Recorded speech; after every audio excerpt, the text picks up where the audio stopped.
Now, the greatest radio shows of all time. Suspense. The Shadow Node. Washington calling David Harding, Counter Spy. Classic radio theater. The Great Gildersleeve. Fibber McGee and Molly. Dragnet. Gunsmoke. The Lone Ranger. Now, step back into our time machine with your host, Wyatt Cox. Good evening, friends of the Inner Sanctum. The second hour of our 2-hour presentation of Orson Welles and the Mercury Theater of the Air's War of the Worlds, the adaptation of H.G. Wells's classic. And quite frankly, we are approaching the climax of the show, which was reached about 35 minutes into the hour. If you are just joining us, you've missed a lot. And hope you'll catch our podcast to get caught up. But here's where we are. The armies have been fighting against these machines from Mars, and the airwaves have been turned over to the government so that they can communicate with their people in the field.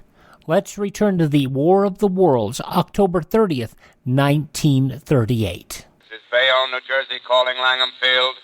This is Bayonne, New Jersey, calling Langham Field. Come in, please. This is Langham Field. Go ahead. 8 Army bombers in engagement with enemy tripod machines over Jersey Flats. Engines incapacitated by heat ray. All crashed. 1 enemy machine destroyed. Enemy now discharging heavy black smoke in direction of... This is Newark, New Jersey. This is Newark, New Jersey. Warning. Poisonous black smoke pouring in from Jersey marshes. Reaches South Street. Gas masks useless. Earth population to move into open spaces. Automobiles use routes 7, 23, 24. Avoid congested areas. Smoke now spreading over Raymond Boulevard.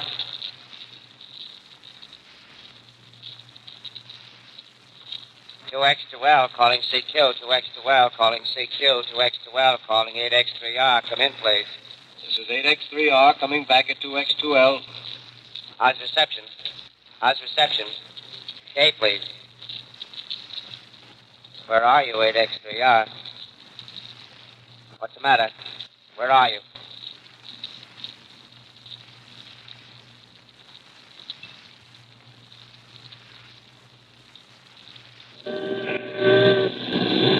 I'm speaking from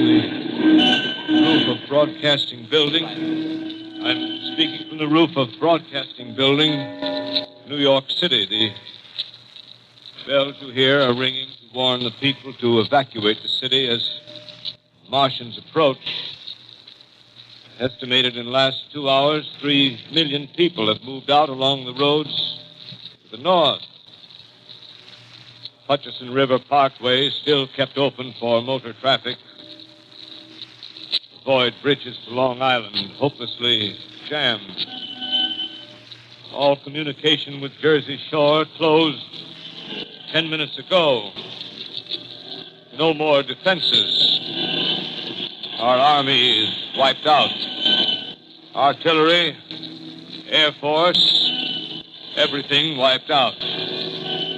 This may be the last broadcast. We'll stay here to the end. People are holding service here below us in the cathedral. Now I look down the harbor, all manner of boats, overloaded with fleeing population pulling out from docks. Streets are all jammed. Noise and crowds like New Year's Eve in city. Wait a minute. The enemy's now in sight above the Palisades. Five great machines. The first one is crossing the river. I can see it from here, wading the Hudson like a man wading through a brook. A bulletin is handed me. Martian cylinders are falling all over the country. One outside of Buffalo, one in Chicago, St. Louis. Seem to be timed and spaced. Now the first machine reaches the shore. stands watching, looking over the city. His steel cowlish head is even with the skyscrapers. He waits for the others. They rise like a line of new towers on the city's west side. Now they're lifting their metal hands. This is the end now. Smoke comes out, black smoke drifting over the city. People in the streets see it now. They're running toward the East River, thousands of them, dropping in like rats. Now the smoke's spreading faster. It's reached Times Square. People are trying to run away from it, but it's no use. They're falling like flies. Now the smoke's crossing 6th Avenue. 5th Avenue. 100 yards away. It's 50 feet.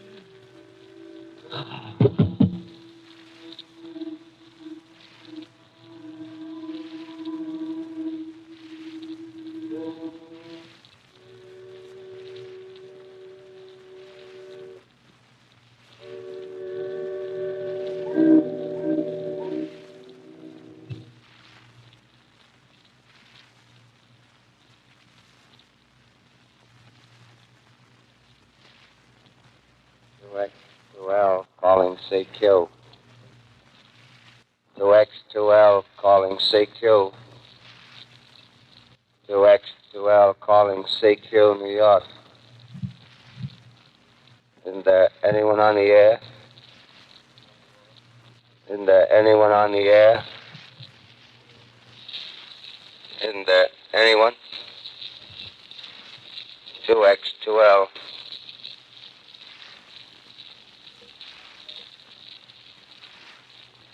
You are listening to a CBS presentation of Orson Welles and the Mercury Theater on the Air in an original dramatization of The War of the Worlds by H.G. Wells. The performance will continue after a brief intermission. This is the Columbia Broadcasting System. By the way, this is the first half-hour point of the Orson Welles program. I need to point out very clearly that part of the reason this was so compelling was that there was no commercial interruption. It was a sustaining show, an unsponsored show. Of course, that wouldn't last long. After all the publicity this got, the Mercury Theater of the Air would become the Campbell's Playhouse, sponsored by Campbell's Soup. But as for now, it's still the Mercury Theater of the Air. October 30th, 1938, it's been portrayed as the night that terrified America. We'll talk a little bit about that after these messages here on Classic Radio Theater with Wyatt Cox on your favorite radio station. You know, a lot of times you have to choose between something high quality or something that saves you money. But if you can get both, why not? Especially when it comes to health care. And that's MediShare. You get both. The typical family saves $500 a month switching to MediShare. And that's huge. But it's also true that people are way more satisfied after making the switch, too. The customer satisfaction rate for MediShare is double that of the typical health insurance plan. Double. It's because MediShare works. It's been around for more than a quarter century, and members have shared more than $3 billion of each other's bills. People love having telehealth and a huge PPO network. So, yeah, really, you could save a ton and like it better. Imagine being happy with how you're taking care of your health care. If you're self-employed or part of the gig economy, or you just want a plan you're happy with, you can call right now and get a price within 2 minutes. Here is the number you need. Call 833-34-BIBLE. That's 833-34-BIBLE. 833-34-BIBLE. You're listening to The War of the Worlds on Classic Radio Theater with Wyatt Cox. United Press reporting from the city of Concrete, Washington. The citizens of this little mountain town claim they took the real brunt of the invasion of the Earth by the men of Mars, which was released last night as a radio dramatization, just as the announcer was choked off by poisonous gas in what he had just said might be the last broadcast ever made. The lights in Concrete, Washington failed. Those who were tuned in on the program, and like thousands of others throughout the nation did not realize the program was only a play, became panic-stricken. They called friends on the telephone until all lines were clogged. They shouted from house to house, and the more they talked, the more excited they became. Others who had not listened to the program became alarmed. Mass hysteria swept over the more excitable of the 1,000 or more residents. One man bolted from his home, grabbed a small child by the arm, and headed into the adjacent pine forest. Others prepared hastily to flee to the hills in belief the invasion already had reached clear across the continent from New York. One man said everybody thought the world was coming to an end. A harassed telephone operator said the whole town was scared half to death. The excitement grew as those who had not been tuned into the program hastily tuned in and were met by other news bulletins telling of the destruction raised by the towering machine men. From sheepishness at having been taken in, the townspeople's mood changed to good humor. They began to laugh. By the time they went to bed, the majority had decided that if nothing else, they had experienced the liveliest Sunday evening the concrete had ever known. That's one of the stories of the night the Martians came to Earth. Let's return to Orson Welles and the Mercury Theater of the Air, War of the Worlds, October 30th, 1938. The War of the Worlds by H.G. Wells, starring Orson Welles and the Mercury Theater on the Air.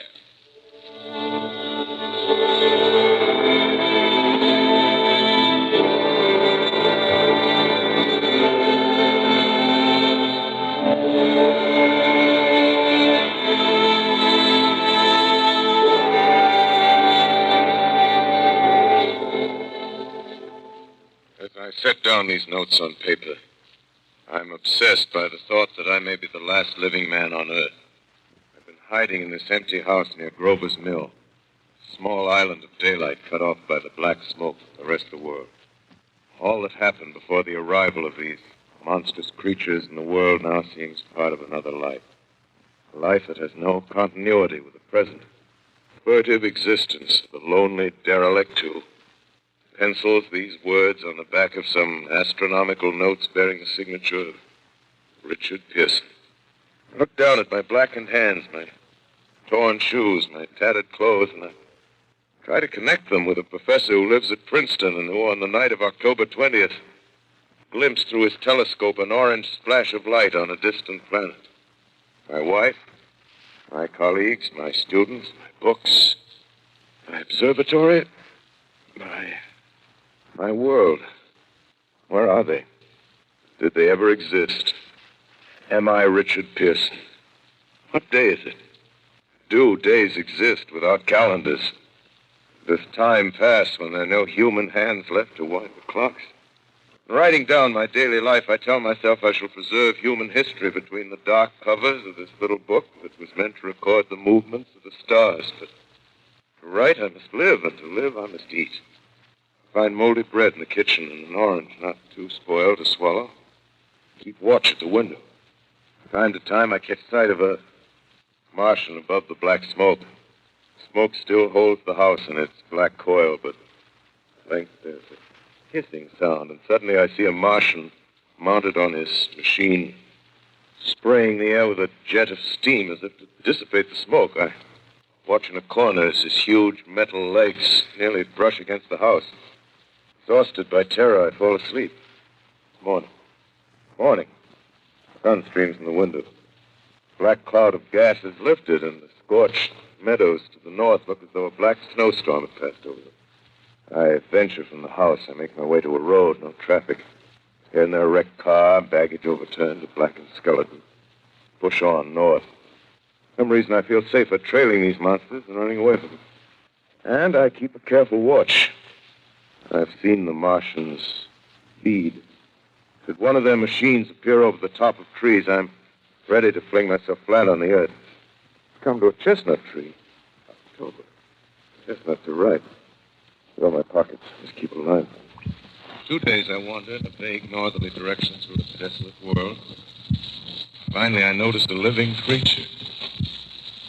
A small red squirrel in a beech tree. I stare at him and wonder. He stares back at me. I believe at that moment the animal and I shared the same emotion. Joy of finding another living being. Push on north. I find dead cows in a brackish field and beyond the charred ruins of a dairy and silo. Made standing guard over the wasteland like a lighthouse. Deserted by the sea. Astride the silo perches a weathercock. The arrow points north. North. Next day I come to a city.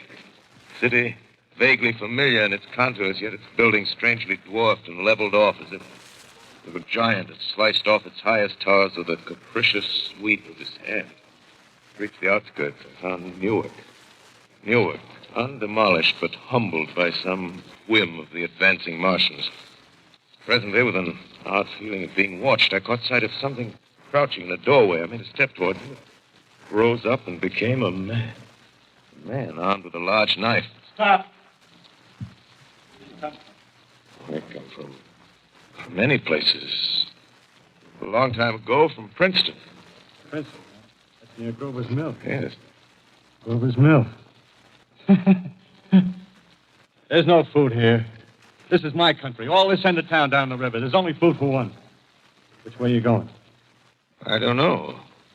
I guess I'm looking for people. Hey, what was that? You hear something just then? No.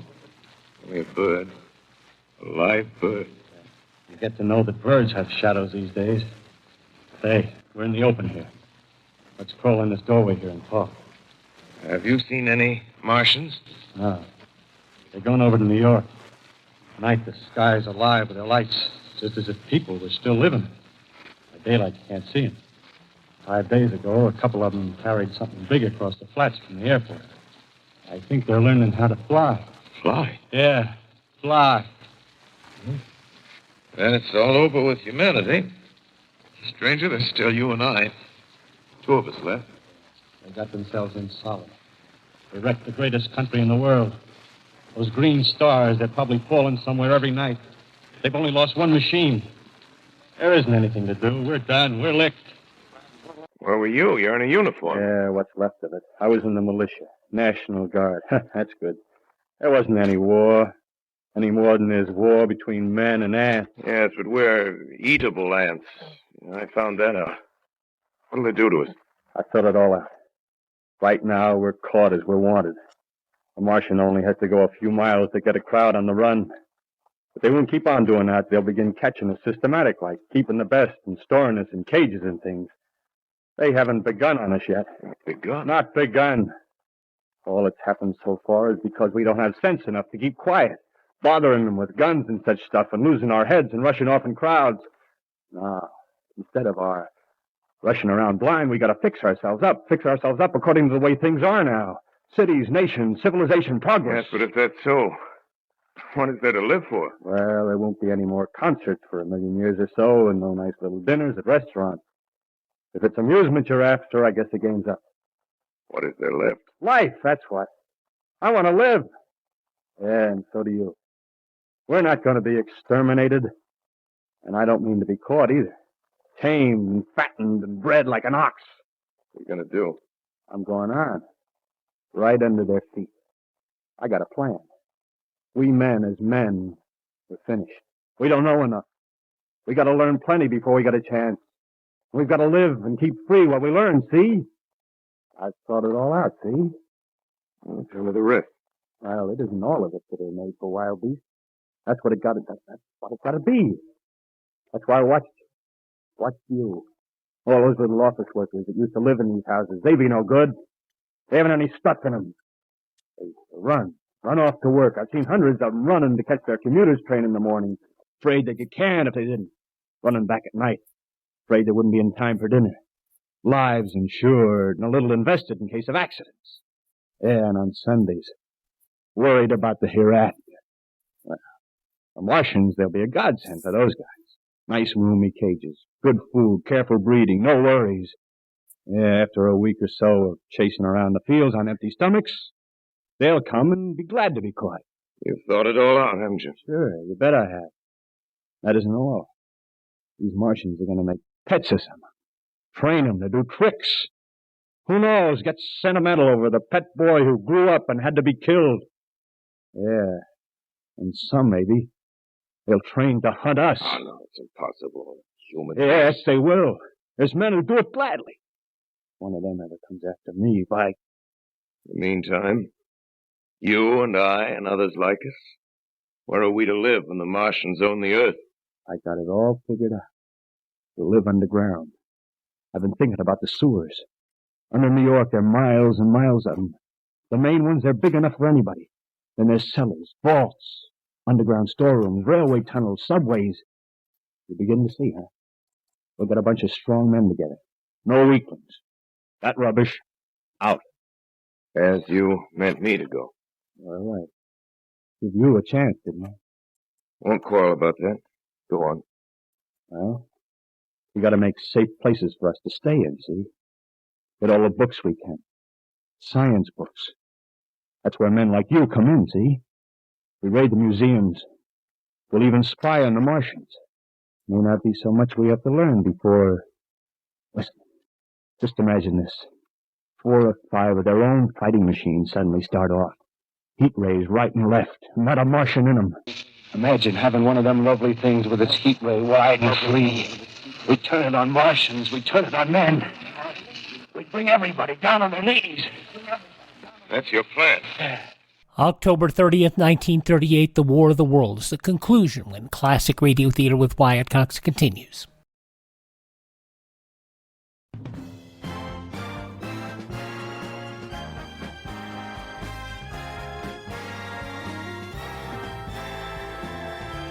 Now on Classic Radio Theater with Wyatt Cox, the conclusion of Orson Welles and the Mercury Theater of the Air's production of War of the Worlds by H.G. Wells, October 30th, 1938. We own the world. I see. Hey, what's the matter? Where you going? Not to your world. Huh? Right, stranger. Well, after parting with the artilleryman, I came at last to the Holland Tunnel. I entered that silent tube. I'm anxious to know the fate of the great city on the other side of the Hudson. Cautiously, I came out of the tunnel and made my way up Canal Street. Reached 14th Street, and there again was black powder and several bodies and an evil, ominous smell from the gratings of the cellars of some of the houses. I wandered up through the 30s and 40s. Stood alone on Times Square. Caught sight of a lean dog running down 7th Avenue. Dark brown meat in his jaws. Pack of starving mongrels at his heel. Made a wide circle around me as though he feared I might prove a fresh competitor. Walked up Broadway in the direction of that strange powder. That silent shop windows. Displaying their mute wares to empty sidewalks. Past the Capitol Theater. Silent. Dark. Past a shooting gallery where a row of empty guns faced an arrested line of wooden ducks. Near Columbus Circle, I noticed models of 1939 motor cars in the showrooms facing empty streets. Over the top of the General Motors building, I watched a flock of black birds circling in the sky. Hurried on. Suddenly, I caught sight of the hood of a Martian machine, standing somewhere in Central Park, gleaming in the late afternoon sun. Insane idea. I rushed recklessly across Columbus Circle and into the park. I climbed a small hill above the pond at 60th Street. From there, I could see standing in a silent row along the mall 19 of those great metal titans, their cowls empty, their steel arms hanging listlessly by their sides. I looked in vain for the monsters that inhabit those machines. Suddenly, my eyes were attracted to the immense flock of black birds that hovered directly below me. They circled to the ground. And there before my eyes, stark and silent, lay the Martians with the hungry birds pecking and tearing brown shreds of flesh. Their dead bodies. Later, when their bodies were examined in laboratories, it was found that they were killed by the putrefactive and diseased bacteria against which their systems were unprepared. Plain, after all, man's defenses had failed. By the humblest thing that God, His wisdom, has put upon this earth. Before the cylinder fell, there was general persuasion that through all the deep space No life existed beyond the petty surface of our minute sphere. Now we see further. Dim and wonderful is the vision I've conjured up in my mind of life spreading slowly from this little seedbed of the solar system throughout the inanimate vastnesses of sidereal space. But a remote dream, maybe. Maybe that the destruction of the Martians is only a reprieve to them and not to us. The future ordained for us. Strange it now seems to sit in my peaceful study at Princeton, writing down this last chapter of the record, begun at a deserted farm in Grover's Mill. Strange to see from my window the university spires dim and blue through haze. Strange to watch children playing in the streets. Strange to see young people strolling on the green where the new spring grass heals the last black scars of the brewster. Strange to watch the sightseers enter the museum where the dissembled parts of a Martian machine are kept on public view. Strange when I recall the time when I first saw it. Bright, clean-cut, hard, and silent under the dawn of that last great day.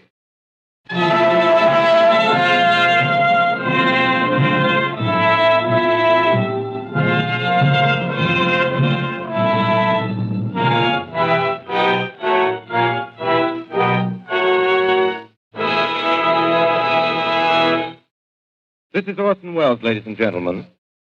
Out of character, to assure you that the War of the Worlds has no further significance than as the holiday offering it was intended to be.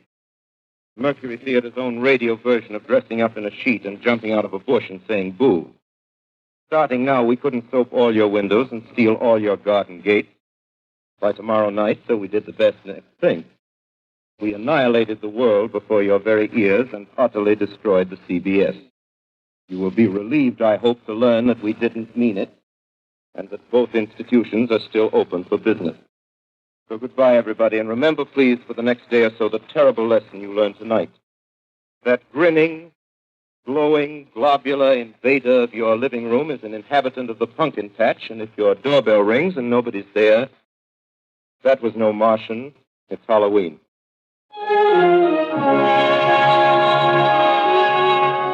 Tonight, the Columbia Broadcasting System and its affiliated stations coast to coast has brought you The War of the Worlds by H.G. Wells, the 17th in its weekly series of dramatic broadcasts featuring Orson Welles and the Mercury Theater on the air.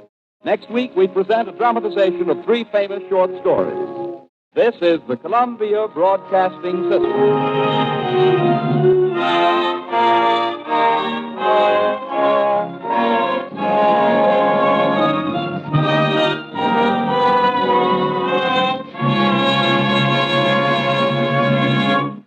October 30th, 1938, The War of the Worlds. We will hear H.G. Wells and Orson Welles in a radio interview together from October 28th, 1940, when Classic Radio Theater with Wyatt Cox continues. Now on Classic Radio Theater with Wyatt Cox, something related but distinctly different. Orson Welles and H.G. Wells were both in San Antonio, Texas, just before Halloween of 1940. And the two of them got together in the studios of San Antonio radio station KTSA to talk about their lives and their history. Good evening, ladies and gentlemen. This is Charles C. Shaw speaking. KTSA is honored this evening by the presence in our studios of 2 great men, the Honorable H.G. Wells, world-famous British historian, author, and student of world affairs, and Mr. Orson Welles, the genius of stage, screen, and radio. This is the first time that Mr. H.G. Wells and Mr. Orson Welles have appeared together. In fact, they met for the first time only yesterday here in San Antonio. But this is not the first time that their names have been linked. 2 years ago, Mr. Orson Welles adapted Mr. H.G. Wells' book, War of the Worlds, for radio purposes. And you know the rest.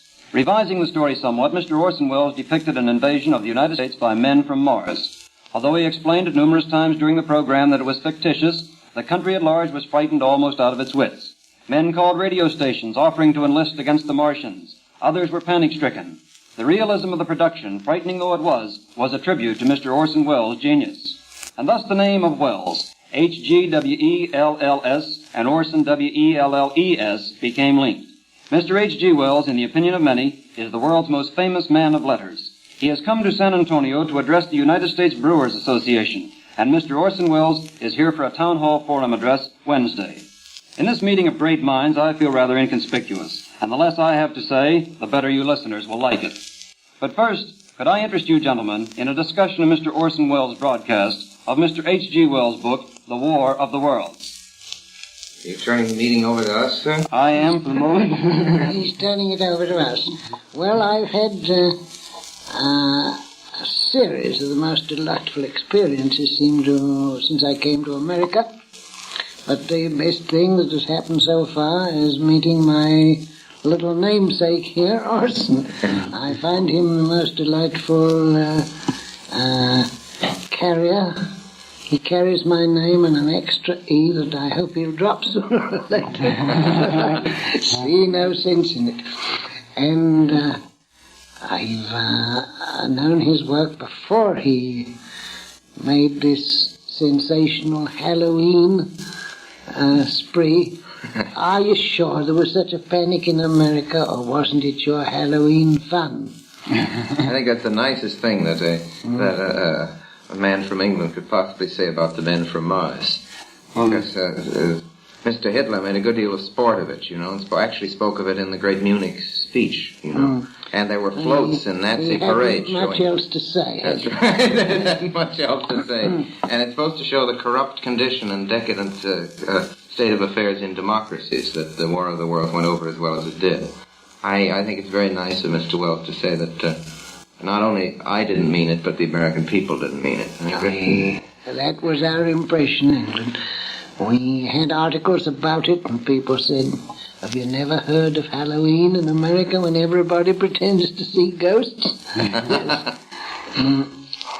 Well, there was some excitement caused. I really can't belittle the amount that was caused, but I think that the people got over it very quickly, don't you? What kind of excitement? Mr. H.G. Wells wants to know if the excitement wasn't the same kind of excitement that we extract from a practical joke in which somebody puts a sheet over his head and says, boo. I don't think anybody believes that that individual is a ghost, but we do scream and yell and rush down the hall. And that's just about what happens. That's a very excellent description of it. You aren't quite serious in America yet. You haven't got the war right under your chins.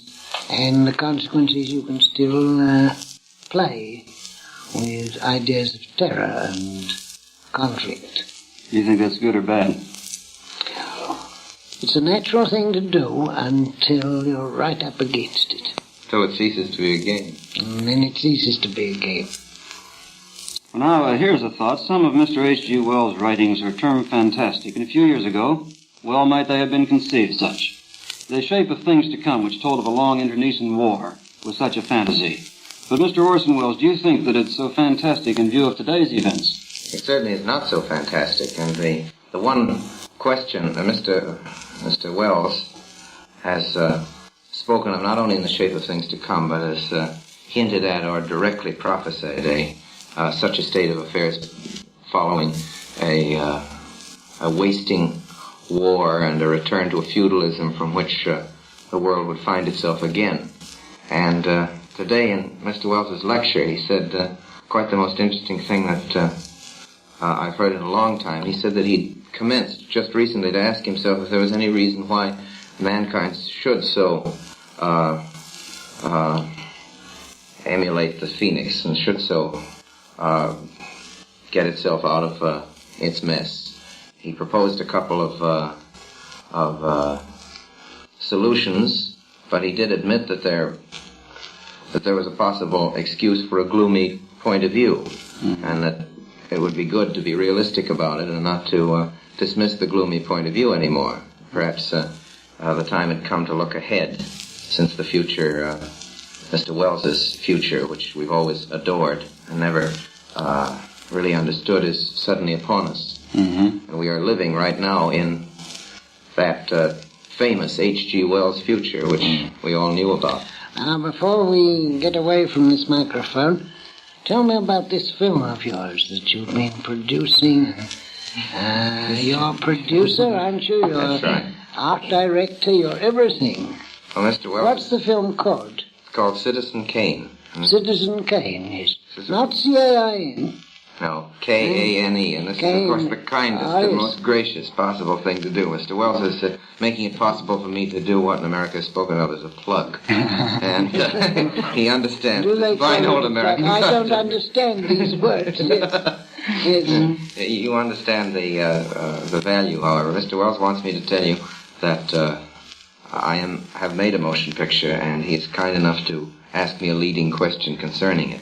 I'm looking forward to it. You're very kind, sir. It's a new sort of motion picture with a new method of presentation and a few new technical experiments, a few new methods of telling a picture, not only from the point of view of writing, but of showing it. If I don't misunderstand you completely, I think there'll be a lot of jolly good new noises in it. What do you think? I hope so. I think a few jolly good new noises are what the motion pictures could well afford these days. I hope you're right, and I hope there are some jolly good new noises. I think of nothing more desirable in motion picture. I'm all for some jolly good new noises. From KTSA Radio in San Antonio, Texas, October 28th, 1940, Orson Welles and H.G. Wells in a discussion of all of the things that they have anything to do with. And, of course, the plug for Citizen Kane. Citizen Kane had not come out at that point in time. All righty, I told you I would get into some of the items from the newspapers of October 31st, 1938. The Associated Press reporting thousands of terror-stricken radio listeners throughout the country fled from their homes last night when they tuned in on a series of synthetic news broadcasts which depicted the beginning of an interplanetary war. These simulated news bulletins, which accompanied a CBS dramatization of H.G. Wells' fantasy, The War of the Worlds, became so realistic that they sent a wave of mass hysteria across the continent. The broadcast was intended only as fiction. Explanatory announcements during the program between 8 and 9 p.m. were overlooked by thousands who were led to believe that a poison gas expedition had arrived from Mars and was spreading death and destruction over the New York metropolitan area. Demands for an investigation multiplied in the wake of the broadcast. The Democrat senator from Iowa, Clyde L. Herring, said he planned to introduce in Congress a bill controlling just such abuses as were heard over the radio last night. Quoting, "Radio has no more right to present programs like that than someone has in knocking on your door and screaming." From Trenton, New Jersey, city manager Paul Morton, near the locale of the fictional invasion, said he would demand an investigation by the Federal Communications Commission with the view of preventing recurrence of what happened. Another article, the Federal Communications Commission began an investigation today of a dramatic radio program which led some to believe last night that men from Mars had attacked the United States. Chairman Frank R. McNitch asked the Columbia Broadcasting System to furnish the commission with an electronic transcription of the broadcast. Any broadcast that creates such general panic and fear as this one is reported to have done is, to say the least, regrettable. United Press reporting, as we mentioned earlier, the story of Concrete Washington. And here's United Press from London. H.G. Wells, author of The War of the Worlds, said today that in selling the rights for broadcast of his novel, he gave no permission for such alterations as led many American listeners to believe that the U.S. actually was being attacked by Martians. Quoting, "I sold the rights for broadcasts of the novel to Columbia Broadcasting Company, but it was implicit in the agreement that it was to be used as fiction and not news. I gave no permission whatsoever for alterations that might lead to the belief that it was real news." Now, the British press recalled that Britain suffered in 1926 a scare similar to that in the U.S. last night. In that year, Father Ronald Knox broadcast an imaginary riot in which a mob sacked the National Art Gallery, ran wild through Whitehall, and blew up Big Ben, the momentous bell on top of the Parliament building. It caused widespread alarm, and many listeners telephoned the British Broadcasting Company for confirmation. Newspapers gave great prominence to dispatches from the United States. Columbia Broadcasting System officials said that requests or no requests, the War of the Worlds would not be repeated. And telephone operators reported they virtually were swamped with requests for cross-continental telephone connections with New York and New Jersey during and immediately after last night's War of the Worlds dramatization. Those who wanted to place calls, they said, were not aware that the news bulletins broadcasts were only part of the program and not based on actual fact. They said they understood other far western switchboards were also busy. And much was said of the War of the Worlds. But looking at the numerical facts and looking at the way things went down, it doesn't fit that all of these people were panicked. Were there panicked people? To be sure. But the bottom line is you take everything on your radio with a pinch of salt. And the fact that Hitler was rising up in Europe, to no small factor, led people to believe that war was possible on these shores. Visit our webpage, classicradio.stream, classicradio.stream. At that website, classicradio.stream, you can stream our shows. You can learn more about classic radio collecting. There's a list of places our shows are available by a podcast, so you can download them. You can also contact us. You can find our social media links, and you can buy me a coffee, which will let us acquire additional great classic radio programs. Thanks for tuning in. Tell your friends the great radio shows are right here at this spot on the dial. Classic Radio Theater with Wyatt Cox on your favorite station.